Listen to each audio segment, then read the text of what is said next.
पश्चिमबंगर वीरभूमि जिला केन्दुली में प्राचीनतम जयदेव मेला। यह मेला स्थानीय अंचल एक गणोत्सव पलटि। शांतिनिकेतन ठारू 40 किलोमीटर और कोलकाता ठारू 200 किलोमीटर दूरता अजय नदी तट में अच्छी जयदेव यह प्राचीन मंदिर। आसंते संपर्क जानिबा अधिक किछि।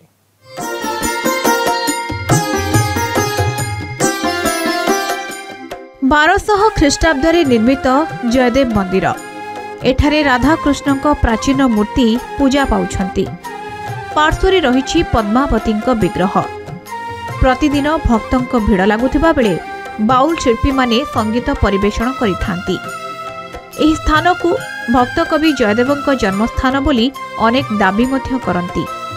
किंतु जयदेव ओडिशार समुद्रकूल पाख केन्दुपेल गाँव में जन्मित बोली से निजे गीत गोविंदरे कहिछंती।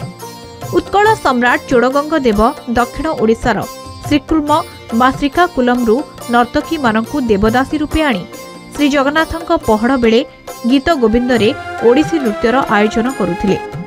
ओडिशार खंडुआ पाटरे गीत गोविंदर चित्रावली जयदेवଙ୍କର जन्मभूमि ओडिशा बोली मध्य प्रमाणित करे।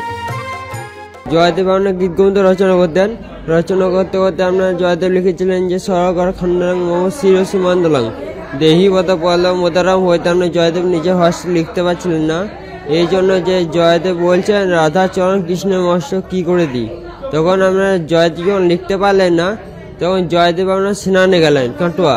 তখন জয়দেব বেশ ধরে শ্রীকৃষ্ণ নিজে এলেন এবং নিজে এসে জয় পদ্মাবতী শিবা নিয়ে লিখে।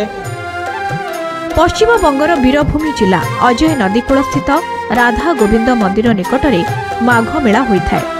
यहाकू जयदेव मेला कहुए। ए मेला रे बाउल गान ही मुख्य कार्यक्रम। एठारे गीत गोविंदर कौनसी प्रसंग नहीं। भारतीय संस्कृति रे 4 जन जयदेव का नाम शुना जाए।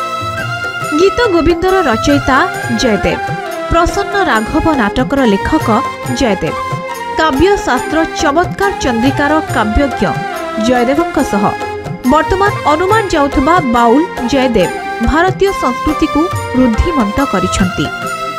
सप्तदश शतकर कवि सम्राट उपेन्द्र भंजଙ୍କ वैदेहीश विलास महाकाव्य पूर्व द्वादश शतकरे जयदेवकर प्रथम संस्कृत काव्य श्री राम गीत गोविंद रचित होइथिबा डॉक्टर हंसनाथ साहू आविष्कार करिसंती।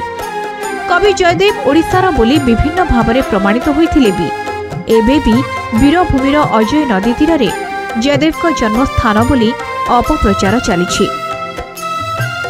शेष लाइनटा उनी लिखते पारेन नाई। श्रीकृष्ण भगवान बोलছে भक्त তুমি আমার মাথার উপরে চরণ দুটি রাখো। কৃষ্ণ কিন্তু কেটি আর লিখতে পারছে না, জয়দেব লিখতে পারছে না। তখন শ্রীকৃষ্ণ ভগবান নিজে জয়দেব রূপ ধরে এসে পড়ে উনি লিখলেন দেহি পদপল্লব মুদারম। এইটি লিখে দেন। জয়দেব যখন স্নান সেরে আসেন তখন এসে দেখে যে পদ্মাবতী শিবাই বসেছে। তখন এসে বলছে পদ্মা আজ আমার সেবা হলো না, আমার প্রভুর সেবা হলো না, তার আগেই তুমি সেবা করে নিলে। তখন বলছে এইমাত্র আপনার সেবা করলাম। তখন তাড়াতাড়ি জয়দেব ভিতরে ঢুকে খাতাটা দেখে বলে যে পদ্মাবতী আজ আমাদের বাড়িতে কে এসেছিলেন জানো? শ্রীকৃষ্ণ ভগবান। তোমার মতন ভাগ্যবতী আর কেউ নাই, তুমি দাও আমার ওই উচ্ছিষ্ট প্রসাদ। आमे आसी पहुंचु वीरभूम जिलार अजय नदी तीर रे अवस्थित केन्दुली ग्राम रे आमे देखिया पाउछंती। एठारे अछि जयदेव मंदिर जोंथरे कि राधा कृष्ण पूजा पाउछंती। निकटे रहिछंती पद्मावती एवं जयदेव को नै एई अंचल कार्यत विभिन्न भावे चर्चा हुए। आमे देखिया पाउछन जे जयदेव मेला एठारे चालीछि एवं आज तार उद्यापन दिवस। या मध्यरे श्रद्धालु माने आसुछंती एवं एई जयदेव मंदिर रे पूजा देउछंती। तेनु से माने जो धर्मीय प्रवणता एवं गीत गोविंदर जो स्वतंत्रता एठारे आमे देखिया पाउछन जे विभिन्न भावे परिवेशित हेउछि।